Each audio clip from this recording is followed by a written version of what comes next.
Bueno, antes de nada, gracias a todos por haber venido y por compartir este ratito con dos personas que son dignas a tener en cuenta. Yo conozco menos al editor, pero espero conocerlo un poquito más, como todos ustedes, que a lo mejor habrá alguno que lo conozca mejor que yo, pero me gustaría presentar en este caso a José María Gutiérrez de la Torre, que es editor de esta editorial Ediciones de la Torre, fundada en 1975 y que ahora ha tenido también esa posibilidad de acercarnos este libro de Eduardo Moyano, La piel quemada, cine y emigración, a todos los lectores. Así que muchísimas gracias y muchas felicidades porque cumplen ahora esta editorial 40 años. Hablaremos de eso también. Y tenemos aquí al autor que muchos de los que están aquí presentes ya conocen, Eduardo Moyano. Muy buenas tardes, Eduardo. Hola, buenas tardes. Eduardo Moyano es una persona a la que yo respeto y admiro y especialmente quiero como compañero y como persona que conozco desde hace mucho tiempo.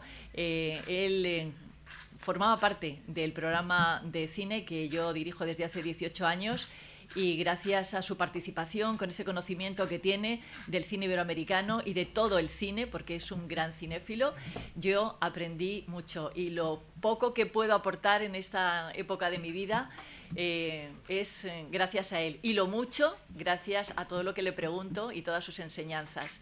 Es más, él tenía no solamente unas críticas maravillosas, sino también realizaba unos perfiles de mujeres que creó dentro del programa de cine y yo espero y deseo que, aprovechando que tengo aquí al editor, algún día pueda llevar a cabo esos perfiles con dibujos y también lo espero de su hija Rocío, que Rocío Moyano es quien ha realizado esta portada tan bonita con esta maleta que han llevado muchos emigrantes, pero que también está cargada de mucho dolor y muchas espinas al coger ese asa, como aquí lo demuestra, con esas espinas que muchas veces dañan las manos y se nota, ¿no?, el esfuerzo que se crea cuando uno tiene que dejar su tierra y salir adelante. Bueno, Eduardo Moyano no ha llegado ahora así, aunque le vean ustedes tan joven, pero él lleva más de 35 años, Eduardo, en el mundo del periodismo. ¿Cuántos? No había nacido. No había nacido. Bueno, casi se junta el periodismo con tu pasión por el cine, ¿no? 40 años, ¿no? Ya, digo, más o menos. Sí. Bueno, él ha sido director de Radio Exterior, ha sido director de informativos, también editor del programa cultural de Radio Nacional de España, El Ojo Crítico, y no es el primer libro que publica. Él ha publicado, en principio, Concierto de una vida, también un audiocuento, como digo, El niño que soñó la música, La memoria escondida, de hace 10 años, de la que hablaremos, porque yo creo que La piel quemada es un poco la referencia también. Han pasado 10 años, la España de ese libro era una España muy distinta a la que tenemos ahora, y realmente yo creo que ahí en ese libro solo se centraba en la España de ese momento, y ahora, con el paso de los 10 años, yo creo que ha querido completar el ciclo con esta La piel quemada, con una visión más amplia a lo que es el cine de Iberoamérica y a todo el cine también europeo, parte también de Asia. De todo eso espero que él nos hable esta tarde. Bueno, el libro es muy recomendable, no solamente para los que aman el cine, sino para todos aquellos que quieran tener también la posibilidad de referencias de lo que está pasando. Y además yo creo que es un libro muy actual. Hace nada, antes de ayer o ahora, en este preciso momento, habrá mucha gente que esté cruzando el estrecho, o haya mucha gente que todavía esté intentando saber en qué lugar va a centrar su vida y la de sus hijos, porque han tenido que salir de Siria o de Afganistán o de Irán, huyendo de las bombas y huyendo de una situación muy complicada y muy difícil. Y ahí los tenemos intentando saber dónde van a poder echar sus raíces, dónde van a poder hablar de las cosas que les está pasando y que alguien muestre interés por ellos. Yo creo que por eso este libro es muy actual y es un libro que, aparte de que el cine nos puede dar muchas referencias, pero el cine contribuye también a que en este mundo donde ahora todo va tan deprisa, nos pongamos detrás de esa imagen y nos pongamos sentados como están ustedes ahora en esas butacas, mirando esta proyección que ahora no tiene imágenes, pero que aquí puede aparecer una historia, y esa historia nos refleja lo que está pasando y la situación que vive. Y de eso también el cine se encarga. Y eso el cine es cultura. Y eso el cine, aparte de entretenimiento, es una industria que da de comer a muchas familias y da el sustento de lo que es la cultura tan importante y tan necesaria en nuestro país. Gracias a Dios que hay cineastas y hay directores que contribuyen a que no nos mantengamos al margen. Hace un ratito yo venía con uno de los conductores que me traía de la Casa de la Radio, de Radio Nacional, y me decía: Yolanda, ¿vas a presentar este libro? Digo, sí, voy a presentar este libro de un compañero, de un amigo, Eduardo Moyano, se titula La piel quemada, cine y emigración, y me decía, y le contaba un poco, pues eso, ¿no?, las referencias que tiene este libro con relación a lo que estamos viviendo ahora, y me decía, sí, ¿y qué? ¿Aporta soluciones? Porque claro, luego el cine, pero es que el cine no aporta soluciones. Y yo me he quedado mirando y le he dicho, es que el cine no tiene que aportar las soluciones. Ojalá encontráramos las soluciones en el cine, pero hace una cosa más importante, y es que nos hace reflexionar acerca de lo que vemos. Y si somos capaces de reflexionar y ponernos a pensar un momento en lo que nos está pasando, ya el cine ha contribuido bastante. Y todo eso lo ha hecho Eduardo Moyano en esta La piel quemada. Así que te lo agradezco, ¿eh? Bueno, a mí me gustaría, antes de nada, que me contara el editor.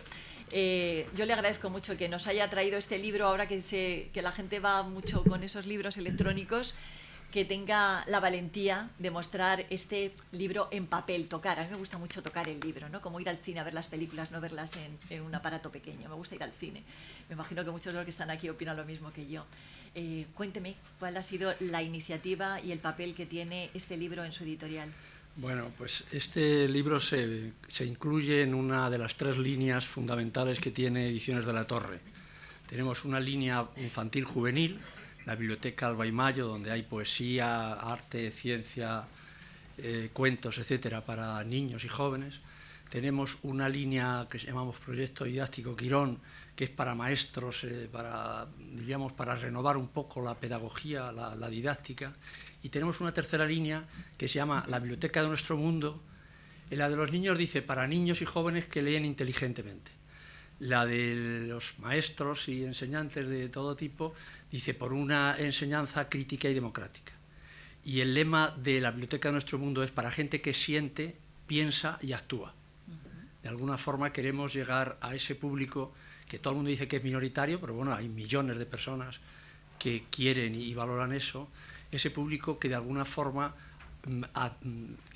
quiere el libro y adquiere el libro porque piensa que el libro es un medio de comunicación muy superior. Es decir, el libro fija el texto, le da un formato muy cómodo, no necesita ningún tipo de energía exterior. Se puede transmitir perfectamente esos libros que dedicamos a los niños, los abuelos, a los nietos, los enamorados, a las enamoradas, etcétera. Se puede guardar fácilmente, se puede reponer fácilmente, se puede incluso reutilizar, porque hay un mercado de segunda mano muy válido. Entonces, la idea es que esos libros que se valoran, tenerlos accesibles. En este caso es un libro relativamente barato, está a la venta ahí por 15 euros. Y sobre todo muy accesibles en el sentido de que en cualquier momento se puedan tener y consultar. ¿Qué es lo que pedimos, diríamos, a cambio? Pues que el libro merezca la pena, porque no todo debe ser objeto de un libro. Ahora, por ejemplo, en la feria se ve mucho. Cuando vayan ustedes a la feria del libro y ven una cola enorme, seguramente será un libro de un famoso que a lo mejor con 18 años o con 23 años o en el mundo del fútbol ha hecho una biografía a toda prisa y entonces eso llama mucho la atención, ¿no?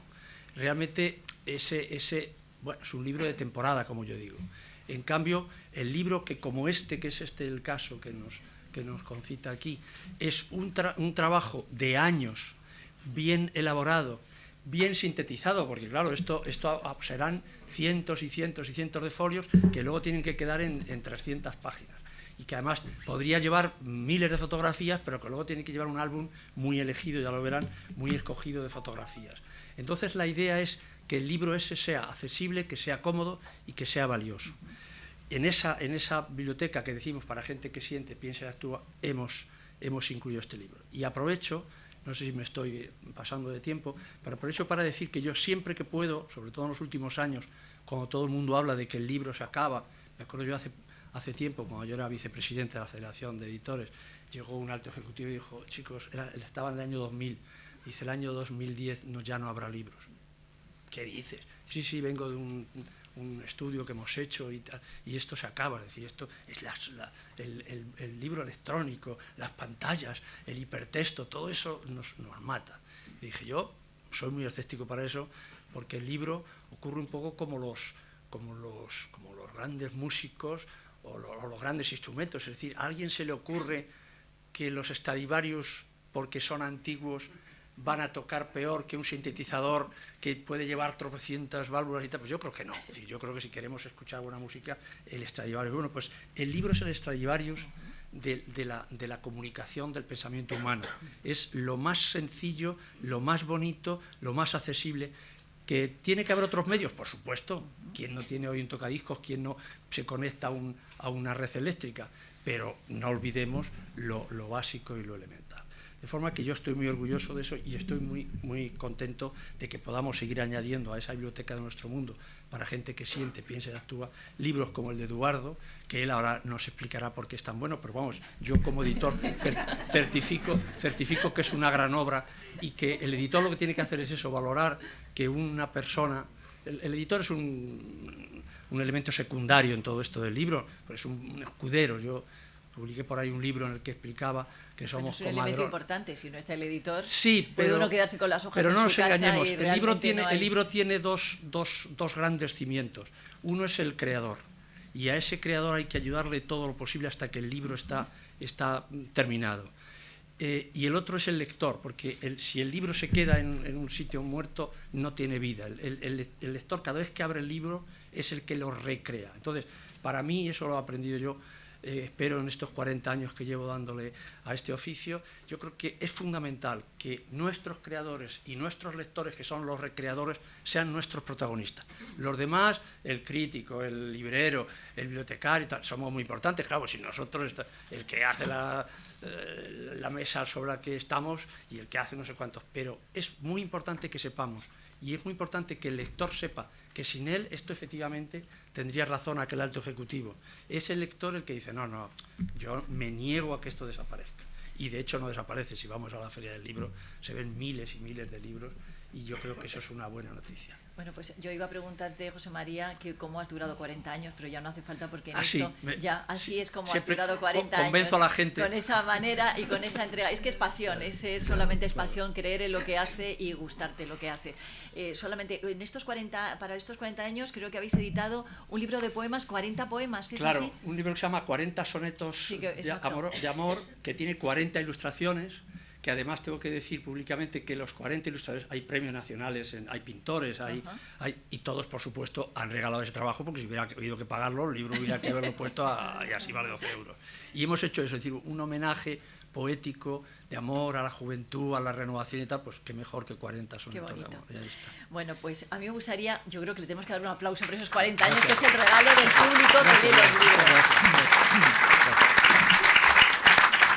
Bueno, Eduardo Moyano, explícanos ahora cuánto tiempo has tardado en hacer este libro, porque tú que tienes y te jactas de tener más de 4.000 títulos de películas en tu casa, porque a Moyano le puedes ver, es un experto en gastronomía, le puedes ver degustando cositas en alguno de los bares, no solo de Madrid, sino el fútbol también. Enhorabuena, de todas formas, también, que creo que estás contento con su bidón todavía, pero el cine es una cosa que te ha apasionado de toda la vida. 3 años creo que has tardado en realizar este libro. Yo no sé si es, como decía yo al principio, el germen de aquel otro, La memoria escondida, que estaba más centrado en lo que es España, pero que ahora lo has ampliado. Yo creo que es un libro que todavía queda abierto y me gustaría que me explicaras por qué. Bueno, lo más largo de todos estos 3 años ha sido hacer la dedicatoria, por eso ha venido tanta gente. Porque todo el mundo con el que he hablado, digo, sales en el libro, aparece una línea, pero parece que es todo el mundo. Lo subraya en amarillo o en rosa, dependiendo, para que todo el mundo tenga ya la ubicación. Aquí estoy yo. Bueno, pues sí han sido como 3 años, porque a nosotros que nos mandaron a casa con 56 o 57 años, pues primero tuvimos bastantes actividades y después llegó un momento pues que no había mucho más que hacer. Entonces, bueno, me empecé a plantear el libro. Primero me lo planteé como un diccionario. Había pensado, bueno, pues ya que hice el libro aquel de cine sobre la inmigración, voy a hacer un diccionario sobre los directores y las películas que hay. Pero después, sobre la marcha, vi que salió un libro que era las 100 mejores películas y dije, bueno, pues no, 100 mejores películas de la inmigración, no voy a hacer algo similar, ¿no? Entonces lo que dije, bueno, pues hice lo que era la emigración en España, tanto emigración como inmigración, y decididamente me dediqué a buscar también un poco lo que era el tema latinoamericano, europeo y americano.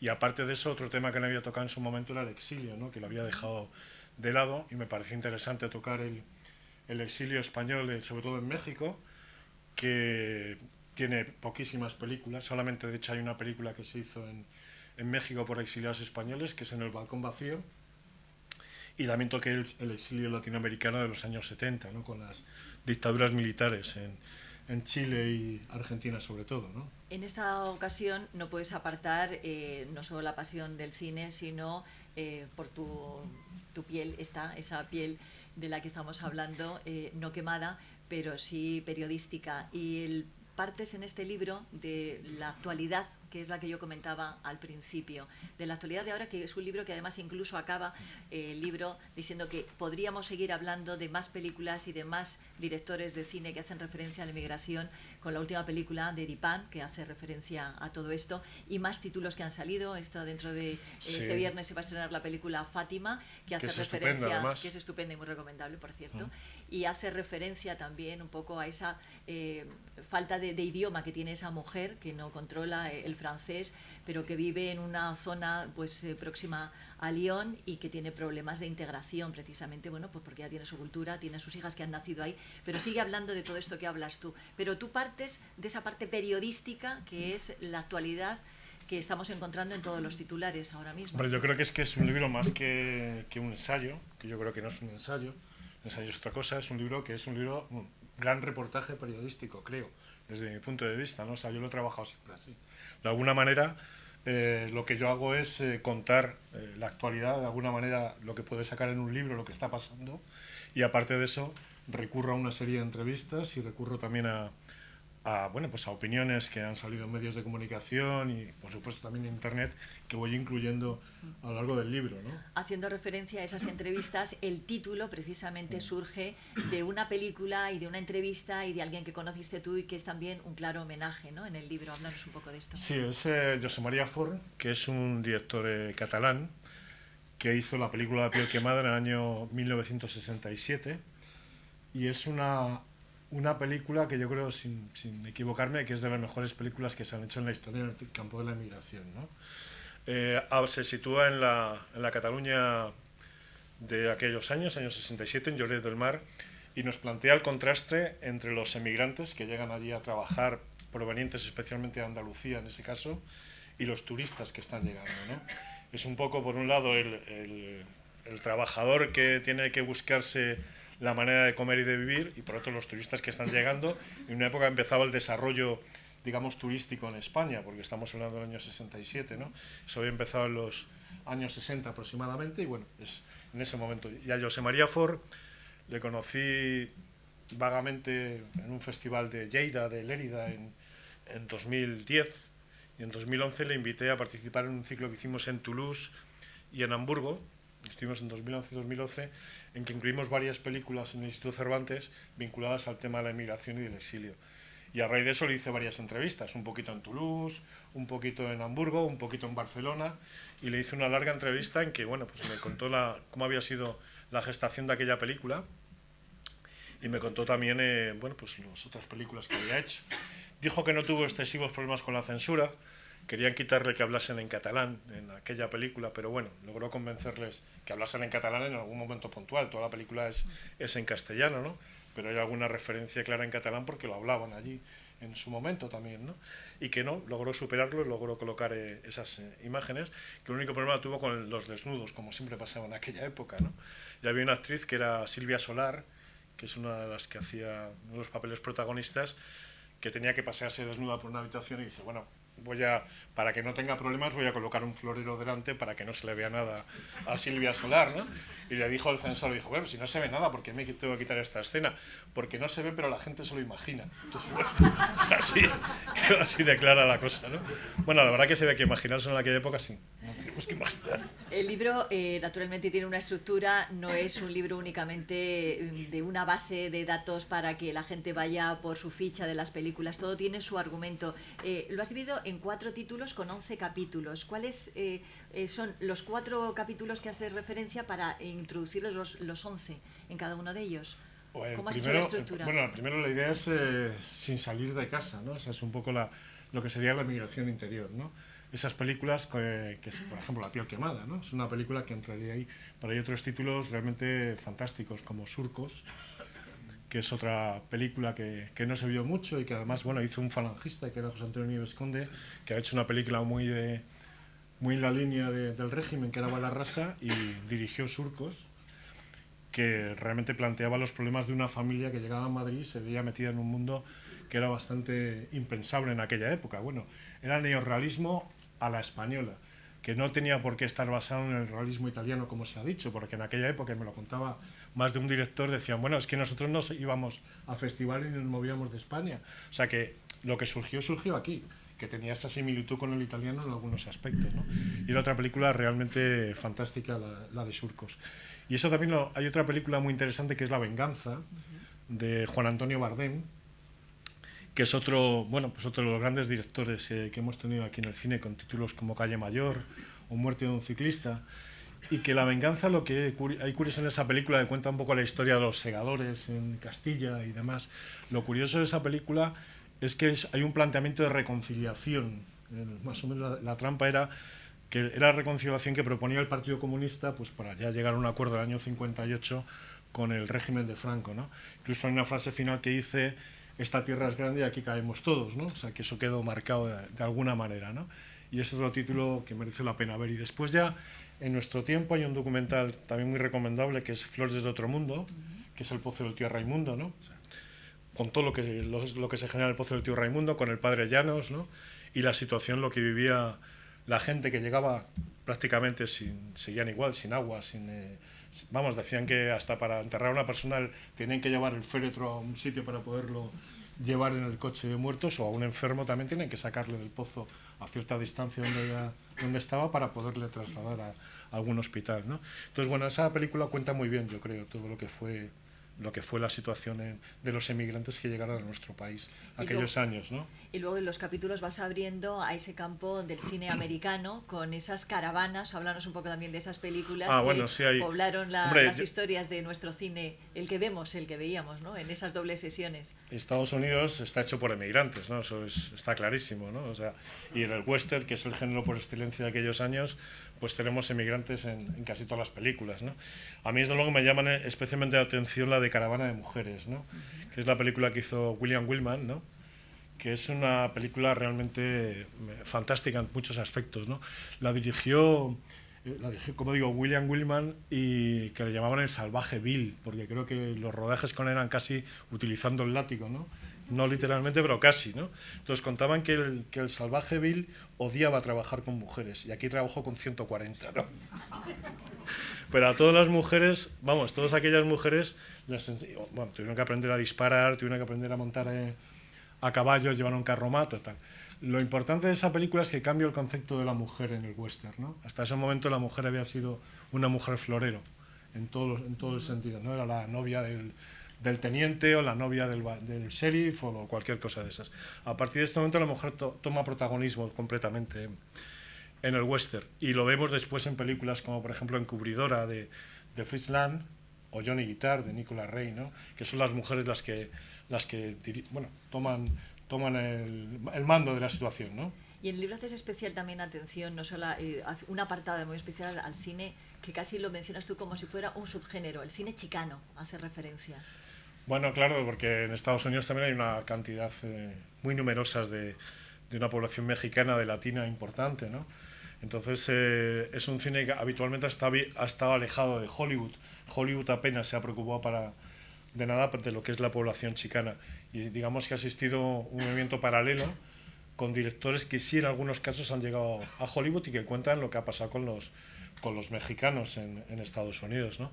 Hay una película también maldita que se llama La sal de la tierra, ¿no? Que es de Biberman, que es un director guionista que hizo aquella película contando las dificultades que tenían los mexicanos para trabajar y cómo se les explotaba en Estados Unidos, ¿no? Aquella película, que es de los años 40, supuso que las grandes, las mayors, las distribuidoras, la boicoteasen por completo, hasta tal punto que la actriz protagonista, que se llama Rosario Revuelta, pues ya que no podían, que seguían rodando la película, pues la deportaron por no tener papeles, por lo que les dejaron al final buscando a una doble para hacer las últimas escenas de la película. Obviamente Biberman y otros más estuvieron perseguidos por el Comité de Actividades Antinorteamericanas, ¿no?, que les consiguieron, bueno, que la película nunca se estrenase comercialmente, que se haya convertido en una película de culto y que en algunas ediciones en DVD y demás se puede encontrar, y que es muy recomendable. También es muy importante la lucha de las mujeres en esta película, apoyando completamente toda la acción de los mineros, ¿no? O sea, como digamos, una protesta paralela a la de los mineros, ¿no? Y hay otro director, que ese sí quizás sea más conocido, porque comercialmente se han estrenado aquí varias cosas, que es Gregory Nava. Es un director también de origen chicano, que yo conocí hace muchos años en el Festival de Huelva. Vino con una película que se llamaba El Norte, y que era la primera película que yo vi que trataba de la inmigración, en este caso de los centroamericanos, guatemaltecos, para ser más concretos, a Estados Unidos, atravesando primero todo México y pues llegando a Estados Unidos, y todos los grandísimos situaciones y problemas que tenían encima, y que hemos visto en películas más recientes como Sin Nombre o La Jaula de Oro, creo que es, ¿no? La Jaula de Oro, que son también títulos que de alguna manera se toca el cine chicano y mexicano. Otra pincelada también, referencia a los italianos, que también ofrecen esas posibilidades de películas que vemos y que llegan, ¿no? Hablas ahí de en América, hablas del Padrino, hablas de otros títulos también que hacen referencia a esos emigrantes que repoblaron, ¿no?, esa zona de América con lo que tú denominas el sueño americano. Sí, bueno, los italianos fue una de las poblaciones más importantes que hubo en Estados Unidos, y aparte de la mafia, ¿no?, que se situó, y hay muchas películas vinculadas a la mafia, con también un origen en la migración, como la segunda parte del Padrino, pues hay otros muchos títulos, no solamente en Estados Unidos, sino dentro también de la propia Italia, ¿no? Roque y sus hermanos, ¿no? La película de Visconti también te habla de cómo una gente se va a trabajar a una ciudad industrial para salir de la miseria. Y una película, por cierto, que tiene mucho que ver con Surcos, que Surcos es una película anterior y es española, ¿no? Y aquí tiene muchos puntos en común con el tema de la familia y todo. O sea, bueno, que alguna vinculación tenía que haber, porque es una película del 60 y la otra es del 51, que es la de Surcos. Después hay películas también italianas con lo que es la inmigración reciente, como Terraferma, ¿no?, que lo estamos viendo, ¿no? O sea, la isla de Lampedusa, tristemente, a todos los que estamos aquí nos suena, ¿no?, por la cantidad de gente que está muriendo en su intento de alcanzar el sueño europeo, el sueño americano, ¿no?, y que estamos tristemente viendo todos los días. Y Terraferma también es otra película, decíamos antes, la de La piel quemada, que también plantea la separación, en este caso, de turistas y emigrantes, ¿no?, como ocurre también en una película francesa que se llama Edén al Oeste, ¿no?, de Costa Gabras, que también plantea ese tema de la emigración y del turismo, ¿no? En cuanto, bueno, es como pueden apreciar, es muy amplio todo esto, 3 años que le ha llevado a Eduardo Moyano. Yo, una curiosidad antes de seguir, ¿has visto todas las películas que están en el libro? Muy claro, si no, tenía tiempo, gracias a Radio Nacional tenía tiempo. Pero si no te da tiempo, si estás haciendo un montón de cosas. No, veo películas. Porque veo también películas hace conferencias, va a los festivales, tiene su blog, escribe. A un festival voy. Bueno, va a muchos sitios y entonces no sé cómo tiene tiempo. Y a tomarme una cerveza también aquí. Que yo sí. Bueno, ya cerramos paréntesis. En ese recorrido que estamos hablando de La piel quemada, también hablas de la trata de blancas, hablas de bueno, pues las sociedades europeas, cómo van cambiando y cómo también el cine lo está reflejando, y del exilio.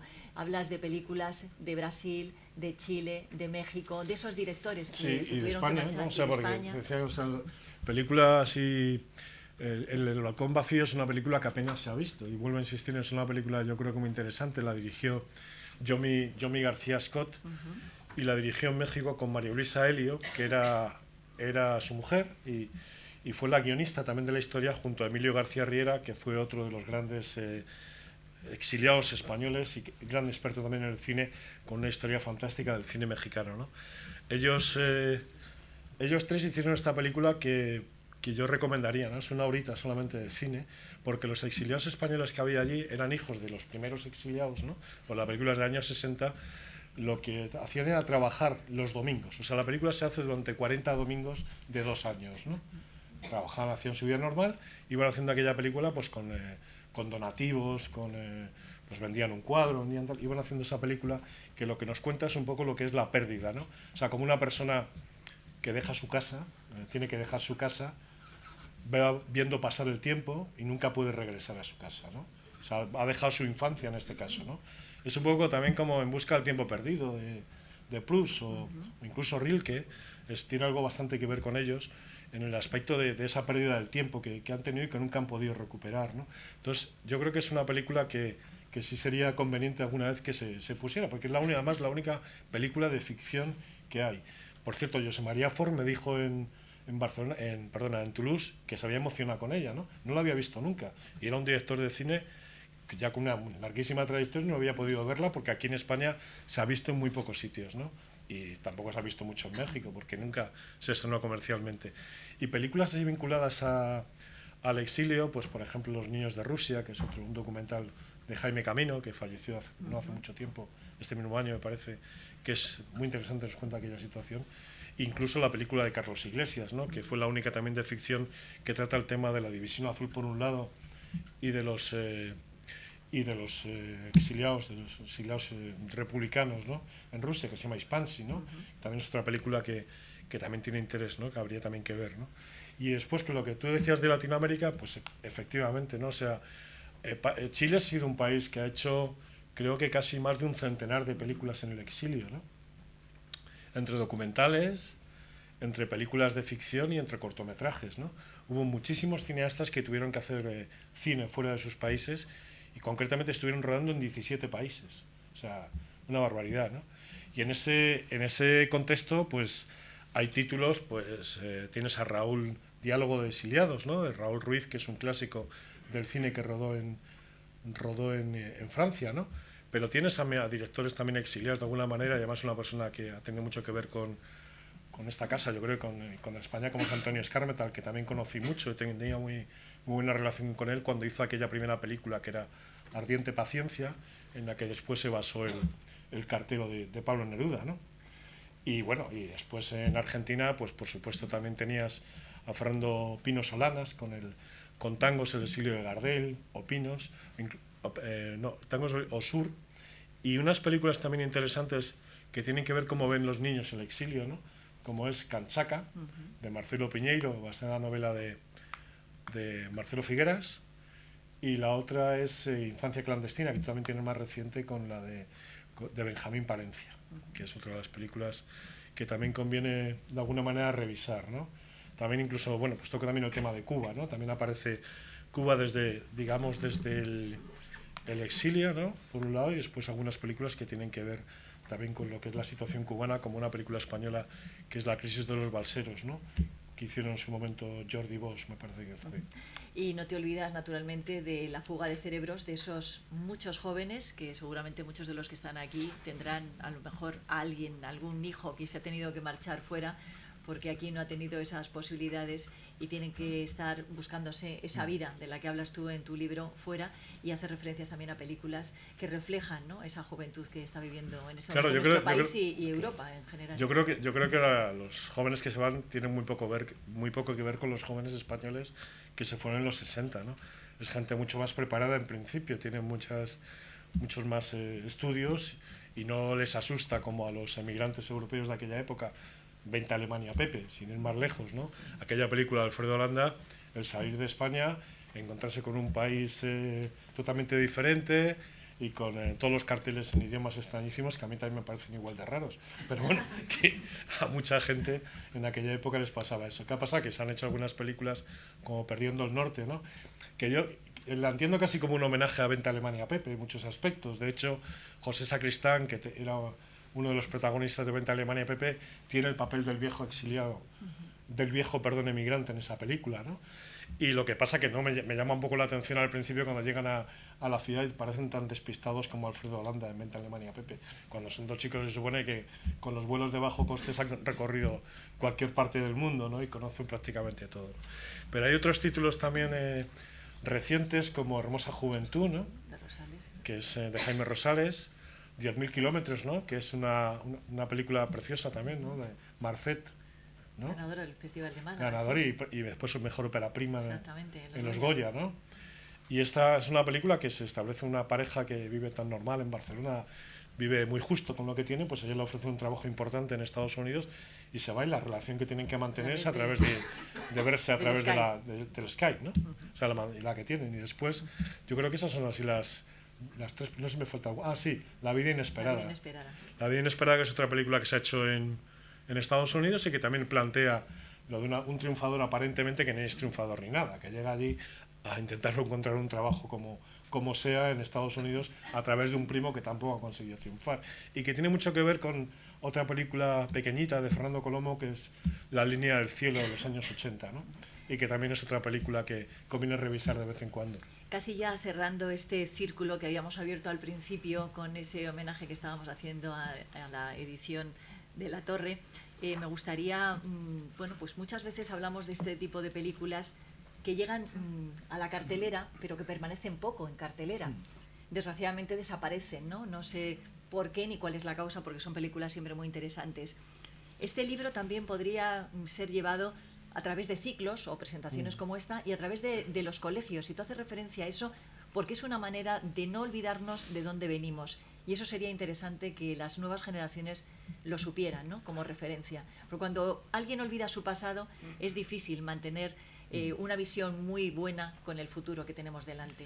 Claro, a mí el otro día estuve con José Luis García Pérez, que es protagonista de una película que se llama El país del miedo, y me ha contado que la película que están haciendo la ha comprado el circuito universitario de Estados Unidos. Entonces, que es un circuito paralelo al circuito comercial, ¿no? Entonces, en ese circuito paralelo, que también se podría llevar a los institutos y demás, va un cine que no tiene esa salida comercial que tiene una película de Hollywood o incluso una producción española de cierto peso, ¿no? Como Los apellidos vascos o catalanes, ¿no? Que arrasan taquilla, ¿no?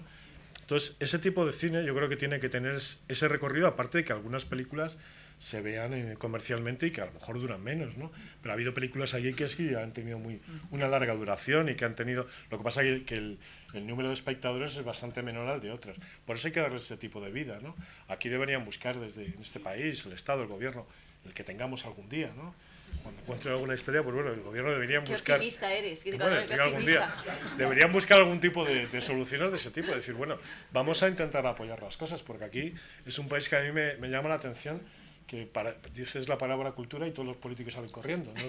No creo que se libre ninguno, porque no ves a un político en un estreno de cine, de teatro, ni siquiera comprando un libro, que ya podían de vez en cuando comprar un libro.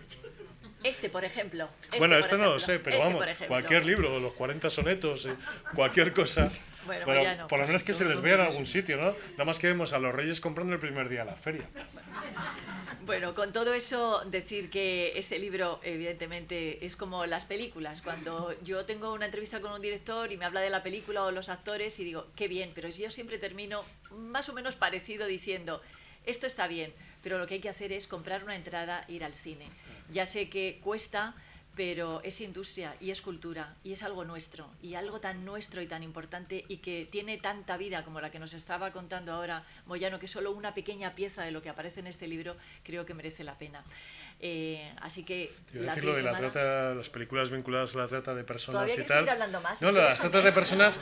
se me ha olvidado que la trata de personas es otro tema importante de que hay gente que es aficionada, que es la trata de futbolistas. Ah, sí. ¿Qué está pasando? ¿No? Que es verdad. O sea, hay una película, Diamantes Negros, sí, que se incluye aquí, Diamantes Negros, que hay unos 10 o 15.000 chavales engañados que han traído de África, repartidos por Europa, porque decían que venían a jugar al Real Madrid, al Atleti, al Barça o al Ajax de Ámsterdam, y no han podido nunca jugar. La otra pasión tenía que salir, la gastronomía, el cine y ahora el fútbol. Eso está incluido.